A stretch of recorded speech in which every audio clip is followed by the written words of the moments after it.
चलिए देखिए कहाँ तक हम कंप्लीट कर लिए थे। फाइनेंशियल मार्केट पढ़ रहे थे जिसपे कल हम क्लास नहीं ले पाए, उसके लिए सॉरी, कुछ रीजंस थे उसके। चलिए हम क्या क्या पढ़े थे। हम मनी मार्केट पढ़े थे, कैपिटल मार्केट पढ़े थे। कैपिटल मार्केट के फर्दर दो क्लासिफाई हुए थे, प्राइमरी एंड सेकेंडरी, वो दोनों पढ़े थे। आज हम क्या पढ़ेंगे, स्टॉक एक्सचेंज। स्टॉक एक्सचेंज को ही हम सेकेंडरी मार्केट बोलते हैं। ठीक, सेकेंडरी मार्केट में क्या होता है, इन्वेस्टर्स आपस में बाइंग एंड सेलिंग करते हैं, डील करते हैं। देखिए, the security contracts and regulation act defines a stock exchange as organization or body of individual whether incorporated or not established for the purpose of assisting, regulating and controlling of business of buying, selling and dealing of securities। Stock exchange क्या है, कोई organisation बोल लीजिए या body of individual जहाँ पर ढेर सारे लोग मिलकर कुछ ट्रांजैक्शंस करते हैं, तो उसे असिस्ट करने के लिए, उसे रेगुलेट करने के लिए, कंट्रोल करने के लिए स्टॉक एक्सचेंज बनाया गया है सिक्योरिटी की डीलिंग को। अब देखिए क्या क्या फंक्शन स्टॉक एक्सचेंज या सेकेंडरी मार्केट परफॉर्म करती हैं, उसके कौन कौन से फंक्शन होते हैं। फर्स्ट है इकोनॉमिक बैरोमीटर। क्यों हम बोलते हैं स्टॉक एक्सचेंज इकोनॉमिक बैरोमीटर का काम करता है। बैरोमीटर मीन्स क्या होता है, जो कोई भी मशीन जो ऐसे समझिए, इकोनॉमिक बैरोमीटर मीन्स जो हमें इकोनॉमी के बारे में बताए कि हमारा इकोनॉमी किस स्टेज पर है, हमारे इकोनॉमी की पोजीशन क्या है, हमारा इकोनॉमी बूम पे चल रहा है या डिप्रेशन में चल रहा है। देखिए, जब हमारी इकोनॉमी की हालत खराब होती है, डिप्रेशन चल रहा होता है, तो मार्केट डाउन जाता है, शेयर मार्केट। वेयरएज अगर बहुत अच्छी सिचुएशन चल रही है कंट्री में, कंट्री बहुत अच्छी चल रही है, कंट्री की पोजीशन बहुत अच्छी है, तो जो स्टॉक मार्केट है वो बूम पे रहता है। कोई भी सिचुएशन हो कंट्री में, कुछ भी उतार चढ़ाव होता है, कुछ भी होता है, उसका सीधा इम्पैक्ट पड़ता है स्टॉक मार्केट में। तो स्टॉक मार्केट हमें क्या बताता है, इकोनॉमी की सिचुएशन, इकोनॉमी की कंडीशन, इकोनॉमी की पोजीशन, बूम चल रही है या रिसेशन चल रहा है इकोनॉमी में, ये हमें कौन बताता है, स्टॉक एक्सचेंज बताता है। क्योंकि इन्वेस्टर्स क्या करते हैं, अपना पैसा निकालने लगते हैं। अपना पैसा, अगर उनको लगेगा सिचुएशन ठीक है तो अपना पैसा इन्वेस्ट करेंगे, उनको लगेगा कि नहीं इस समय सिचुएशन कंट्री की अच्छी नहीं, तो अपना सारा का सारा पैसा निकालने लगेंगे। सेकंड देखिए, प्राइसिंग ऑफ सिक्योरिटी। जो सिक्योरिटी मार्केट है या जो सेकेंडरी मार्केट है, स्टॉक एक्सचेंज है, ये प्राइस भी डिसाइड करता है। कैसे प्राइस डिसाइड करता है, डिमांड एंड सप्लाई के बेस पे। ये हम पढ़े हैं ना, डिमांड एंड सप्लाई के बेस पे। जाहिर सी बात है, मार्केट में गुड्स की प्राइस कैसे डिसाइड होती है, वैसे तो एमआरपी से डिसाइड होती है, लेकिन जिसकी एमआरपी नहीं है, जैसे ले लीजिए वेजिटेबल ले लीजिए आपकी, वहाँ पे क्या होता है, बार्गेनिंग चलती है। जितना डिमांड सप्लाई जिस हिसाब से रहता है, उस हिसाब से उसका प्राइस डिसाइड होता है। तो ऐसे ही प्राइस डिसाइड होता है आपका स्टॉक एक्सचेंज में, स्टॉक मार्केट में। फिर उसके बाद है सेफ्टी ऑफ ट्रांजैक्शन। इसमें क्या होता है, जो ट्रांजैक्शन करते हैं वो सेफली ट्रांजैक्शन करते हैं। यहाँ पर आपका सेबी कंट्रोल करता है स्टॉक एक्सचेंज को, तो जब सेबी कंट्रोल कर रहा है तो वहाँ पे क्या होगा, सेफली आप ट्रांजैक्शन कर सकते हैं। Contributes to economic growth. Economic growth को भी कॉन्ट्रीब्यूट करता है। क्यों ये इकोनॉमिक ग्रोथ में कॉन्ट्रीब्यूट करता है, क्योंकि ये कैपिटल फॉर्मेशन में हेल्प करता है। किसी कंपनी को वो चाहिए, लोन चाहिए, या किसी कंपनी को कैपिटल की जरूरत है, शेयर से पैसा लेगा, डिबेंचर के थ्रू पैसा लेगा, तो ये सब कैसे हो रहा है, ये सब स्टॉक मार्केट के तो थ्रू हो रहा है, स्टॉक एक्सचेंज के तो थ्रू हो रहा है, सेकेंडरी मार्केट, प्राइमरी मार्केट के तो थ्रू हो रहा है। तो ये कैपिटल फॉर्मेशन में हेल्प करती है, इसलिए हम कह सकते हैं कि ये इकोनॉमिक ग्रोथ में कंट्रीब्यूट करती है। देन फिफ्थ है spreading the equity cult. Equity cult का क्या मतलब है कि ये एक इक्विटी कल्चर डेवलप करती है। ठीक है, इन्वेस्टर्स को प्रमोट करती है कि आप इक्विटी में इन्वेस्ट करिए, आप किसी कंपनी के ओनर बनिए, ओनरशिप के तरफ उनको अट्रैक्ट करती है। ठीक है, ये भी एक फंक्शन है स्टॉक एक्सचेंज का। फिर उसके बाद है प्रोवाइडिंग स्कोप फॉर स्पेकुलेशन। आप स्पेकुलेशन मीन्स क्या होता है, सट्टा। जैसे हम उसमें बहुत लोग लगाते हैं ना, आईपीएल में अभी चल रहा है, बहुत लोग का चल रहा होगा, उसमें लोग डूब भी जाते हैं। कभी भी देखिए, इन सब चीज़ों से आप थोड़े समय के लिए पैसा कमा सकते हैं, लेकिन ये कहिए कि आपको वो बहुत ज़्यादा पैसा देगा या बहुत बेनिफिट देगा तो नहीं। जितना आप कमाए हैं जब तक उसको डुबा नहीं लेंगे या उससे ज़्यादा जब तक डुबा नहीं लेंगे तब तक आप स्पेकुलेशन से बाहर नहीं आते। एक बार अगर आपको लत लग गई सट्टे की तो आप जीतेंगे, ठीक है, एक बार जीत लिए तो आपको मजा आएगा। अब आप कहेंगे कि हम जीते इस पैसे को, चलो फिर से लगाते हैं, तो आप उसको हारेंगे, फिर जो आपके पास है उसको हारेंगे, फिर उसके बाद आप उसमें से निकलेंगे। तो इन सब के चक्कर में मत पड़िएगा। तो स्टॉक एक्सचेंज क्या करता है, स्पेकुलेशन के लिए भी समझ लीजिए स्कोप प्रोवाइड करता है। बहुत लोग शेयर में जैसे प्रोबेबिलिटी लगाते हैं ना, प्राइस बढ़ेगी, प्राइस कम होगी, इस बेस से पैसा लगाते हैं, खरीदते बेचते हैं, तो ये क्या एक तरह का स्पेकुलेशन ही है। अब 7 देखिए, लिक्विडिटी भी प्रोवाइड करती है। कैसी लिक्विडिटी, हमें जब कैश की ज़रूरत है हम जाकर अपना शेयर बेच सकते हैं, ठीक है, किसी को, या हमारे पास कैश पड़ा हुआ है हमें इन्वेस्ट करने की ज़रूरत है तो हम जाके इन्वेस्ट कर सकते हैं, कभी भी हम सेल परचेज कर सकते हैं। बेटर एलोकेशन ऑफ कैपिटल है। कैसे बेटर एलोकेशन ऑफ कैपिटल है, क्योंकि ये उन्हीं जगहों पर कैपिटल इन्वेस्ट होते हैं या उन्हीं लोगों को कैपिटल दी जाती है जो उसका प्रोडक्टिव यूज कर सके, ठीक है। किसी भी कंट्री के शेयर डिबेंचर इशू नहीं कर दिए जाते हैं स्टॉक एक्सचेंज में, सेबी उनको लिस्ट करती है। जो स्टॉक एक्सचेंज में लिस्टेड कंपनीज होती हैं वही अपना शेयर इशू करती हैं, वही सिक्योरिटीज इशू करती हैं stock exchange. Promote the habits of saving and investment, ये क्या करता है, इन्वेस्टर्स को, पब्लिक को प्रमोट करता है कि आप सेविंग करिए, इन्वेस्टमेंट करिए, और उनकी वजह से उनको हेल्प मिलती है। किसको हेल्प मिलती है, डेफिसिट यूनिट्स को हेल्प मिलती है जिन्हें ज़रूरत होती है पैसे की। ये सेविंग इन्वेस्टमेंट को भी प्रमोट करती है। तो देखिए कौन कौन से फंक्शन स्टॉक एक्सचेंज परफॉर्म करती है। एक तो इकोनॉमिक बैरोमीटर का काम करती है, इकोनॉमी की सिचुएशन बताती है।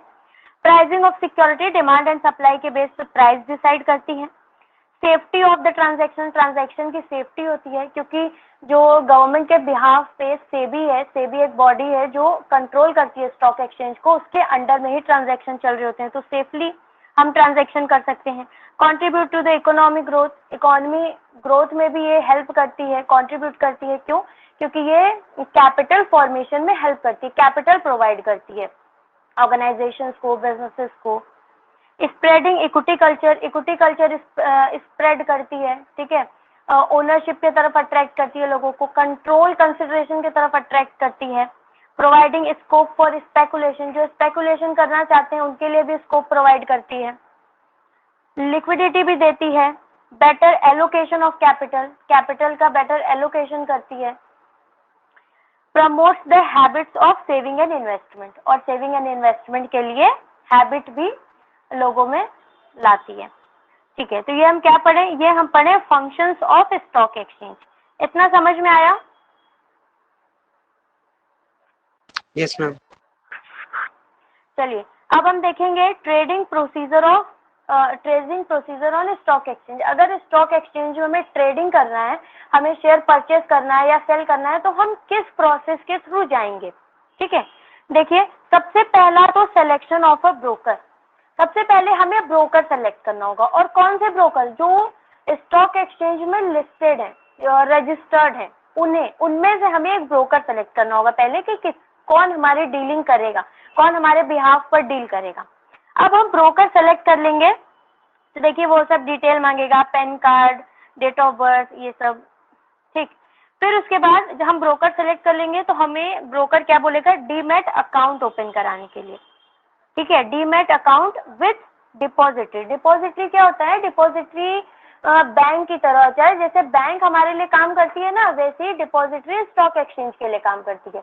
ये क्या करती है, इसमें इन्वेस्टर्स अपने पैसे जमा कर सकते हैं, अपने पैसे निकाल सकते हैं, डिपॉजिट विड्रॉ कर सकते हैं, और सिक्योरिटी भी, सिक्योरिटी की जो डीलिंग होती है वो डिपॉजिटरी के साथ ही होती है। डिपॉजिटरी का एक एजेंट होता है जिसे हम बोलते हैं डिपॉजिटरी पार्टिसिपेंट। तो ये जो डिपॉजिटरी पार्टिसिपेंट है, या इसको बोल लीजिए ब्रोकर, ये क्या करता है, डिपॉजिटरी के तरफ से किससे डील करेगा, इन्वेस्टर से डील करेगा। इन्वेस्टर को कौन सा खरीदना है, कौन सा बेचना है, वो सब ये ब्रोकर डील करता है। किससे, इन्वेस्टर से, या जिसको बेचना है जो सेलर है उससे। किसके बिहाफ पे? डिपॉजिटरी के बिहाफ पे, क्योंकि जो भी इसके ऊपर जो काम करता है वो कौन होता है? डिपॉजिटरी होता है। सारे सिस्टम को ये देखता है कौन कितना जमा कर रहा है, कौन कितना निकाल रहा है पैसा, किसको आज किसने कितनी सिक्योरिटी खरीदी, किसके अकाउंट में कौन सा सिक्योरिटी डालना है, तो ये सब डिपॉजिटरी देखता है। समझ लीजिए एक तरह का बैंक है, ये बैंक की तरह काम करता है। तो अब हमें क्या करना होगा? डीमैट अकाउंट ओपन कराना होगा। डीमैट अकाउंट क्या होता है? मटेरियलाइजेशन एंड डीमटेरियलाइजेशन समझते हैं क्या होता है?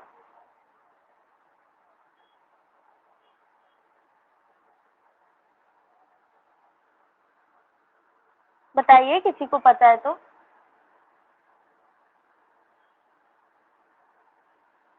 देखिए, जब हमारे पास कोई चीज फिजिकली होती है, ठीक है, हमारे पास नोट है, ठीक है, हमारे हाथ में, तो वो क्या है? वो मटेरियल है, ठीक। और जब वही हम अकाउंट में अपना अकाउंट में डिपॉजिट करा देते हैं, हम फोन से ट्रांसफर कर रहे हैं, फोन से आ रहा है, तो फोन में जो है वो हमें क्या दिख रहा है? डीमटेरियलाइज फॉर्म में दिख रहा है। डीमटेरियलाइज करने का क्या मतलब है? किसी फिजिकल चीज को इलेक्ट्रॉनिक फॉर्म में कन्वर्ट कर देना। तो फिजिकल में है तो वो मटेरियलाइज है, और वो इलेक्ट्रॉनिक फॉर्म में हो गया तो वो डीमटेरियलाइज है। तो अब क्या होता है? अब हमें जो सिक्योरिटी खरीदते हैं, हम जो स्टॉक वगैरह खरीदते हैं, उसके लिए हमें डीमैट अकाउंट ओपन कराना होता है। तो डीमैट अकाउंट ओपन हम जब करा लेते हैं तो जो भी हम सिक्योरिटी खरीदते बेचते हैं वो हमारे डीमैट अकाउंट में आता है। अगर हम खरीदे हैं तो वो इलेक्ट्रॉनिक फॉर्म में हमारे डीमैट अकाउंट में आएगा, ठीक है, और अगर हम बेचे हैं तो वो इलेक्ट्रॉनिक फॉर्म में ही हमारे डीमैट अकाउंट से कट जाएगा, ठीक है। डीमैट अकाउंट यानी डीमटेरियलाइज अकाउंट होता है ये, जो डीमटेरियलाइज सिक्योरिटीज है उनका अकाउंट होता है ये, ठीक है। तो हमें क्या करना पड़ेगा? डिपॉजिटरी सेलेक्ट कर लिए हम, उसके बाद हमें अकाउंट ओपन कराना होगा। कौन सा अकाउंट? Demat account. अब जब हम डीमैट अकाउंट ओपन करा लिए, अब हम क्या करेंगे? ऑर्डर प्लेस करेंगे। हम अपने ब्रोकर को बताएंगे कि हमारा ये ऑर्डर प्लेस कर दो, हम ये खरीदेंगे, ठीक है, हम ऑर्डर प्लेस कर दिए। जैसे हमें अमेजोन से सामान मंगाना होता है तो हम अपना ऑर्डर प्लेस कर देते हैं। अब उसके बाद जब हम ऑर्डर प्लेस करते हैं तो अमेजोन वाला देखता है कि जो ये जो बायर है वो जो सामान ऑर्डर किया है, क्या वो मेरे पास है स्टॉक में, क्या उसको जिस प्राइस पे वो ऑर्डर किया है, जितने डिस्काउंट पे, क्या हम उसको दे सकते हैं उतने पर। तो ये सब अमेजोन देखता है, उसके बाद आपके घर पर वो सामान जाता है। तो वैसे ही इसमें भी होता है। अब ये ऑर्डर प्लेस कर दिए हम, ठीक है, कि हमें ये स्टॉक इतने रुपए का इतना इतना चाहिए। अब क्या करेगा जो ब्रोकर है? वो मैच करेगा share price and best price. वो देखेगा कि जो हमारा इन्वेस्टर है, जो प्राइस वो बोल रहा है और जो इस समय चल रहा है, क्या वो दोनों मैच कर रहा है। जैसे ही वो मैच करेगा वैसे ही वो क्या करेगा? आपका एग्जीक्यूट कर देगा ऑर्डर। जैसे हम डालेंगे ना, ऑर्डर प्लेस करते हैं ना कि हमें इस प्राइस पर इतना शेयर चाहिए, इसी प्राइस पर हमें चाहिए, हम प्राइस भी लिखते हैं। अगर आप लोगों को ये सीखना हो ना तो आप लोग ग्रो ऐप से बहुत अच्छे से सीख सकते हैं कि कैसे हम किसी कंपनी के शेयर खरीद सकते हैं, कैसे बेच सकते हैं, कैसे अकाउंट ओपन होता है, सब। तो यहाँ पर क्या करेगा ब्रोकर? मैच करेगा share price and best price को, उसके बाद एग्जीक्यूट कर देगा ऑर्डर एग्जीक्यूट कर देगा, सेल बाय जो करना है वो कर देगा। उसके बाद वो क्या करेगा? इशू करेगा एक कॉन्ट्रैक्ट नोट। कॉन्ट्रैक्ट नोट क्या है? कॉन्ट्रैक्ट नोट ब्रोकर और डीलर के बीच में, कि डीलर ने कितना प्राइस पे खरीदा, ब्रोकर का कितना चार्ज बन रहा है, ठीक है, या बेचा तो कितना बेचा, किस टाइम बेचा, ये सब इस कॉन्ट्रैक्ट नोट में लिखा रहता है, ठीक। ये इशू करेगा कौन? आपका ब्रोकर। अब उसके बाद delivery of share and making payment. अब क्या होगा? अब जो शेयर आप खरीदे हैं उसकी डिलीवरी होगी आपको, ठीक है, और उसका आप पेमेंट करेंगे। कितने दिन के अंदर में करेंगे? देखिए, ये जो T+2 दिया है इसका मतलब है transaction debt plus 2 more days, ठीक है।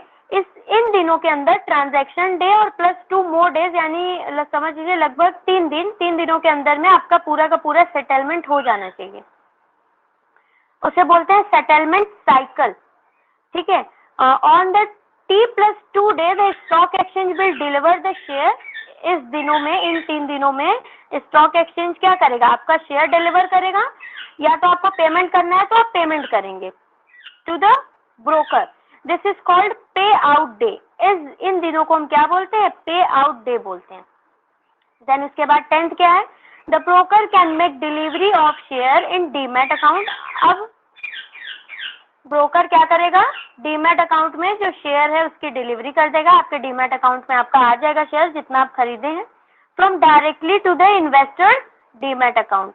ठीक है, जो बेच रहा है उसके अकाउंट से, जो खरीद रहा है उसके अकाउंट में, या जो खरीद रहा है, ठीक है, मतलब उन दोनों के बीच में अकाउंट में एक में से कटेगा तो दूसरे में ऐड होगा।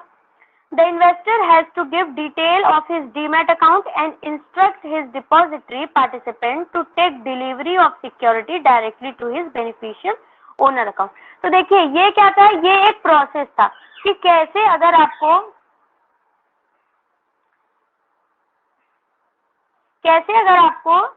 शेयर में पैसा लगाना है या आपको डील करना है, स्टॉक एक्सचेंज में ट्रेडिंग करना है, तो आप कैसे करेंगे। सबसे पहले हम ब्रोकर सेलेक्ट करेंगे। ब्रोकर सेलेक्ट करने के बाद हम डीमैट अकाउंट ओपन कराते हैं। डीमैट अकाउंट ओपन हो गया, अब हम क्या करेंगे, अब हम ऑर्डर प्लेस करते हैं। ऑर्डर प्लेस कर देंगे तो जो हमारा ब्रोकर है वो क्या करेगा, वो शेयर एंड बेस्ट प्राइस को मैच करेगा। वो मैच हो जाएंगे तो वो एग्जीक्यूट कर देगा ऑर्डर। ऑर्डर एग्जीक्यूट करने के बाद वो एक कॉन्ट्रैक्ट नोट बनाता है कि हमारे इनके बीच ये कॉन्ट्रैक्ट हुआ है, ये इतना शेयर इतने टाइम पर इतना परचेज किए हैं। ठीक है, फिर उसके बाद वो क्या करेगा, शेयर की डिलीवरी करेगा और पेमेंट करेगा।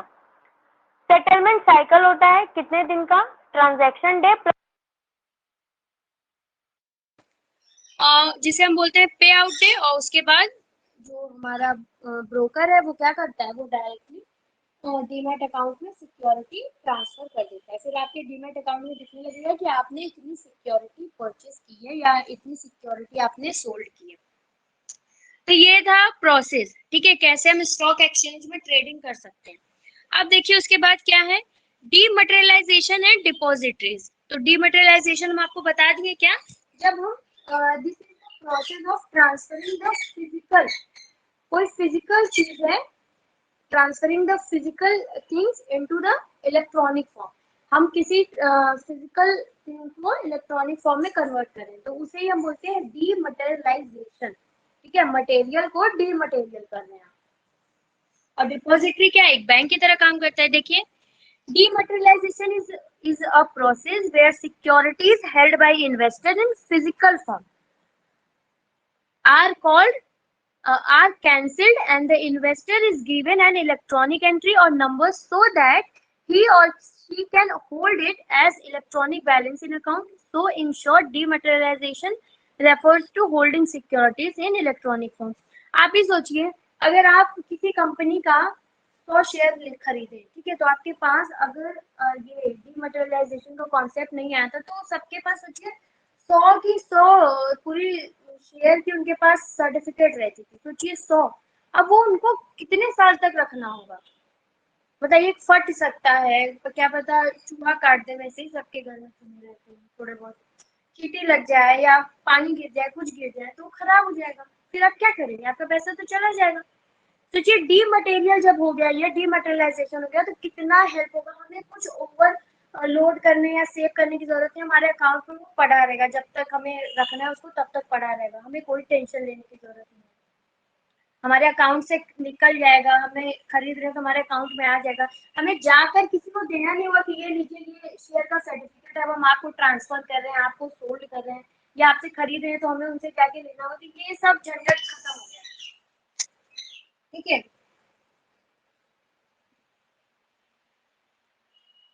SEBI has made it mandatory to trade in demat form only for the certain selected securities। कुछ सिक्योरिटीज के लिए SEBI ने क्या कर दिया, मैंडेटरी कर दिया है कि आपको डीमैट अकाउंट के थ्रू ही ट्रांजैक्शन करना होगा। कुछ के ऊपर अभी वॉलंटरली छोड़ा है, जैसा उनका इच्छा हो। देखिए बेनिफिट क्या होगा, डीमटेरियलाइजेशन का क्या क्या बेनिफिट है। Holding share in demat form is very convenient, जाहिर सी बात है कन्वीनियंट ही होगा हमारे पास। अब हमारे पास कैश ढेर सा पड़ा रहे हमारे पर्स में या हाथ में तो वो अच्छा नहीं लगता है। अब सबके अकाउंट में अब सब ऑनलाइन पेमेंट करते हैं, क्यूआर कोड, 10 रुपए में पेमेंट करना है तो क्यूआर कोड, वो इजी लगता है, कन्वीनियंट है हमारे लिए। These demat securities can even be pledged or mortgaged to get loan, और हम लोन भी ले सकते हैं इन demat securities के through. There is no danger of loss, theft, reduce paper work, reduce हो गया, ठीक है। It is broker's responsibility to credit the correct number of shares in the investors account. इसमें इन्वेस्टर को कोई लोड लेने की जरूरत नहीं, ब्रोकर की रिस्पॉन्सिबिलिटी है आपके अकाउंट में कितनी सिक्योरिटी जाने कितने निकलने, वो सब ब्रोकर करेगा। Securities of different companies can be held in the single demat account. एक सिंगल डीमैट अकाउंट आपको ओपन कराना है, उसमें आप जितनी भी सिक्योरिटी खरीदिए कुछ नहीं है, आपका उसी में सब ऐड होता जाएगा, उसी में डिपॉजिट होगा। आपको अलग से ऐसा नहीं होगा कि हाँ अब ये अकाउंट चलिए फुल हो गया अब आपको दूसरा अकाउंट, नहीं, ऐसा नहीं होगा। पासबुक नहीं है, ये अकाउंट है। वर्किंग ऑफ डीमैट सिस्टम, तो ये तो वैसे ही है जैसे हम आपको बताएं ऊपर, process of trading in stock exchange वैसे ही है लगभग लगभग। वही अकाउंट ओपन कराइए, ब्रोकर हायर करिए, पैन कार्ड वगैरह लगेगा आपका, कैसे आपका प्लेसमेंट वो ऑर्डर प्लेस करेंगे, कैसे डिलीवरी होगा, वही सब है। अब हम पढ़ेंगे constituents of depository system. What is depository, depository क्या है और डिपॉजिटरी पार्टिसिपेंट्स कौन। इतना समझ में आया? Yes, ma'am. Hello, Yes, ma'am. Clear है.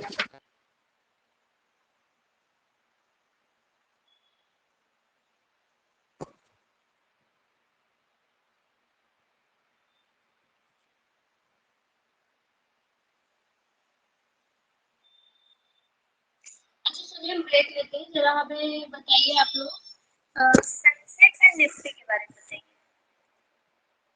सपोज करिए कि हमें कुछ नहीं पता है, तो आप कैसे समझाएंगे कि सेंसेक्स एंड निफ्टी क्या है?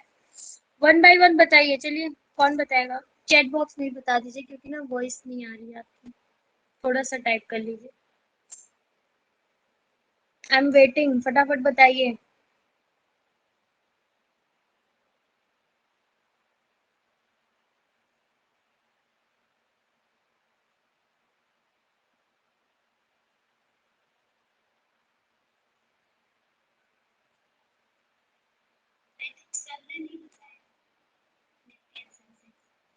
जिन्होंने नहीं बताया ना उन्हें मैं कल क्लास से बाहर निकाल दूंगी, ठीक है? उसको बताना चाहिए। चलिए देखिए, constituents of depository system. Depository क्या है? Depository is the apex organisation और unit in the depository system. Apex किसको हम बोलते हैं? जो मतलब समझिए सबसे ऊपर रहती है, उसको हम एपेक्स बोलते हैं। Depository is just like bank, एकदम बैंक की तरह है, वेयर डिपॉजिटर या जिसे हम इन्वेस्टर बोले, वो क्या कर सकता है? डिपॉजिट कर सकता है, विड्रॉ कर सकता है, क्या अपना मनी, सिक्योरिटी, ठीक है। In a depository an investor can deposit and withdraw his shares also, ठीक है। ये तो हम आपको बताए थे। अब डिपॉजिटरी के फीचर क्या क्या होते हैं वो देखिए। Depository is an institution which hold securities such as share and debenture, ये सब होल्ड करती है अपने पास, ठीक है। जैसे बैंक अपने पास कैश वगैरह रखता है वैसे ये सिक्योरिटीज भी रखती है। Depository interacts with investor through agent, जिसे हम क्या बोलते हैं? Depository participants. डिपॉजिटरी पार्टिसिपेंट क्या होता है? डिपॉजिटरी का एजेंट होता है जो इन्वेस्टर से इंटरेक्ट करता है, डिपॉजिटरी नहीं इंटरेक्ट करेगी। Depository participants can offer services only after obtaining a certificate from the SEBI। जो डिपॉजिटरी पार्टिसिपेंट्स हैं उनको भी सेबी से सर्टिफिकेट लेना होगा, सेबी में रजिस्टर होना पड़ेगा, तब वो डील कर सकते हैं, तब वो अपना सर्विस ऑफर कर सकते हैं। ऐसे नहीं कोई भी आकर डिपॉजिटरी पार्टिसिपेंट बन जाएगा, नहीं। सेबी पूरा उसका देखती है, बैकग्राउंड देखती है, सब देखती है, फिर उसको रजिस्टर करती है, कुछ क्वालिफिकेशन भी होती है। फोर देखिए क्या, investor have to open depository account with the any depository participant called demat account. Investor को डीमैट अकाउंट ओपन कराना पड़ता है, ठीक है। ये डिपॉजिटरी पार्टिसिपेंट जब इंटरेक्ट करिए तो वही सब बताएगी। Depository with the help of depository participants control electronic transfer of security and settlement of transaction. Depository क्या करती है? डिपॉजिटरी पार्टिसिपेंट की हेल्प से जो सिक्योरिटीज है उनका सेटलमेंट करती है इलेक्ट्रॉनिक फॉर्म में, ठीक है। वो डिपॉजिटरी पार्टिसिपेंट डिपॉजिटरी के बिहाफ पे जब सब कुछ कर रहे हैं तो वही करता है। Depository can hypothecate dematerialise security against bank loan. ठीक है, बैंक लोन के अगेंस्ट भी हम ये डीमटेरियलाइज्ड सिक्योरिटी को रखकर डिपॉजिटरी से लोन ले सकते हैं। Depository issues receipt of bonus share in electronic form. Depository offer nomination facility of demat account. ठीक है, ये नॉमिनेशन फैसिलिटी भी देती है, अगर आप चाहें तो नॉमिनी भी रख सकते हैं। अब डिपॉजिटरी पार्टिसिपेंट्स क्या है? Depository participant is an agent of depository. ये क्या है? डिपॉजिटरी के एजेंट है। An investor has to interact only with the, समझ में आ गया ना क्या है डिपॉजिटरी पार्टिसिपेंट? एक एजेंट की तरह है जो डिपॉजिटरी के तरफ से इन्वेस्टर से इंटरेक्ट करता है। ठीक है, उनका अकाउंट कैसे खुलवाना है, कैसे वो सेल करेंगे, कैसे परचेस करेंगे, कैसे उनको समझाना है, कौन सी कंपनी में वो खरीदना चाहते हैं, कितने पैसे खरीदे, मतलब वो सब डिपॉजिटरी थोड़ी आके आपसे बात करेंगे, डिपॉजिटरी पार्टिसिपेंट आपसे बात करेंगे। ठीक है, वो बताएंगे कैसे अकाउंट खोलना है, क्या क्या डॉक्यूमेंट्स लगेंगे, एक फोटो लगेगा, आई लगेगा, फिर जाति लगेगा, बोलते हैं ना, कौन से सर्टिफिकेट लगेंगे, कास्ट सर्टिफिकेट, डोमिसाइल सर्टिफिकेट, और आपका आधार कार्ड भी लगेगा, और हाँ मैम पैन कार्ड भी लेकर आइएगा, और फोटो तो जरूर लेकर आइएगा। तो ये सब काम कौन करेगा? ये आपका डिपॉजिटरी पार्टिसिपेंट आपको बताएगा। चलिए देखिए, अब स्टॉक एक्सचेंज इंडेक्सेस है सेंसेक्स एंड निफ्टी। सेंसेक्स किसके लिए काम करता है? बॉम्बे स्टॉक एक्सचेंज का इंडेक्स है ये। ठीक है, जो बॉम्बे स्टॉक एक्सचेंज में रजिस्टर्ड 30 कंपनियां होंगी उनका इंडेक्स है Sensex. It is calculated by taking price of 30 stocks across की सेक्टर ऑफ बीएसई। निफ्टी क्या है? निफ्टी नेशनल स्टॉक एक्सचेंज का इंडेक्स है। It is calculated by taking prices of 50% की स्टॉक्स, मतलब वही 50 कंपनीज का ये बताता है, और ये 30 कंपनीज का इंडेक्स होता है। ठीक है, अब उसके बाद क्या है? Other benefits. देखिए, sorry, other benefits online stock exchange. एक और अदर बेनिफिट दिया है स्टॉक एक्सचेंज का, क्या? डीम्यूचुअलाइजेशन। डीम्यूचुअलाइजेशन हम किसको बोलते हैं? डीम्यूचुअलाइजेशन हम किसको बोलते हैं? जब कोई प्राइवेट कंपनी पब्लिक कंपनी में ट्रांसफर होती है। जब हम किसी प्राइवेट कंपनी को पब्लिक कंपनी में कन्वर्ट करते हैं तो उसे डीम्यूचुअलाइजेशन बोला जाता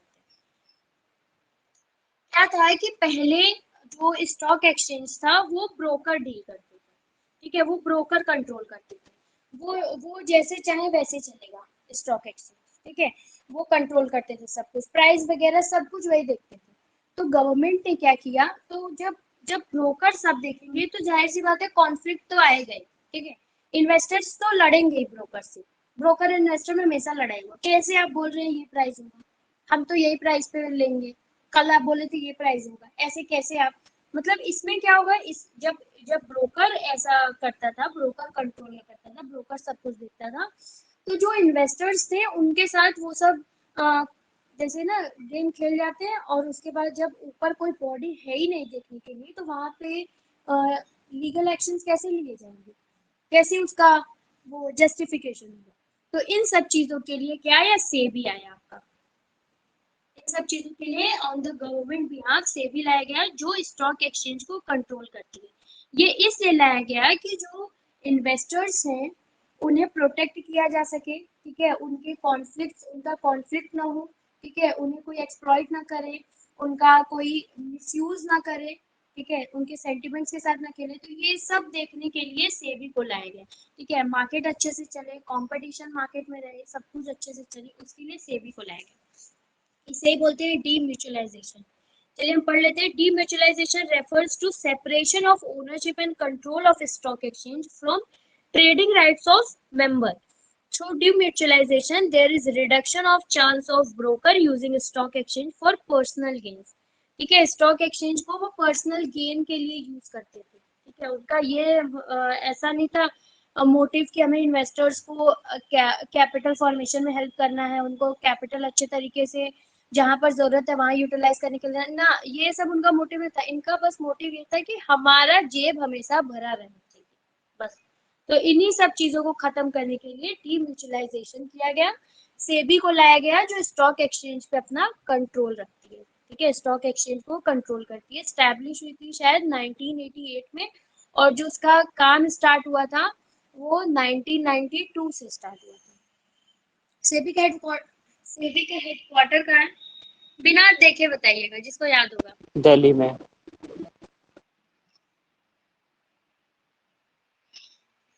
प्लीज चैट बॉक्स में कमेंट करिए, वॉइस नहीं आ रही है।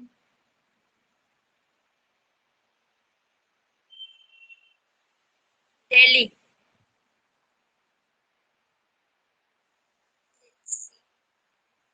चलिए अब हम क्या पढ़ेंगे, अब हम पढ़ेंगे SEBI, security and exchange board of India.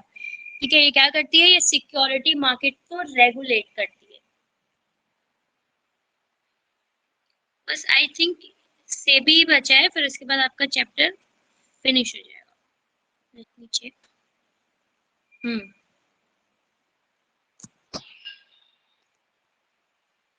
इसको हम कल कराएं, आज के लिए नहीं रहने देते हैं। कल सेबी बढ़ाकर आपका ये चैप्टर कंप्लीट कर देंगे, फिर हम स्टार्ट करेंगे मार्केटिंग। अच्छा चलिए, हम कितना समझ में आया आपको ये बताइए पहले।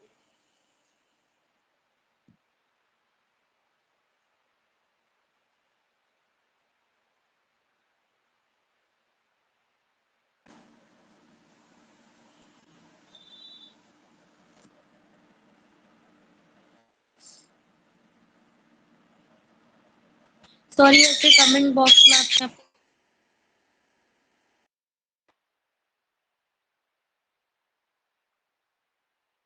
के जो फिलॉसफी है चार, या उनको फिलॉसफी भी बोलते हैं, मार्केटिंग के कॉन्सेप्ट भी बोलते हैं, वो है ना प्रोडक्शन, प्रोडक्ट, मार्केटिंग कॉन्सेप्ट, और एक कौन सा है? प्रोडक्शन, प्रोडक्ट, मार्केटिंग, एक छूट रहा है, कौन सा छूट रहा है?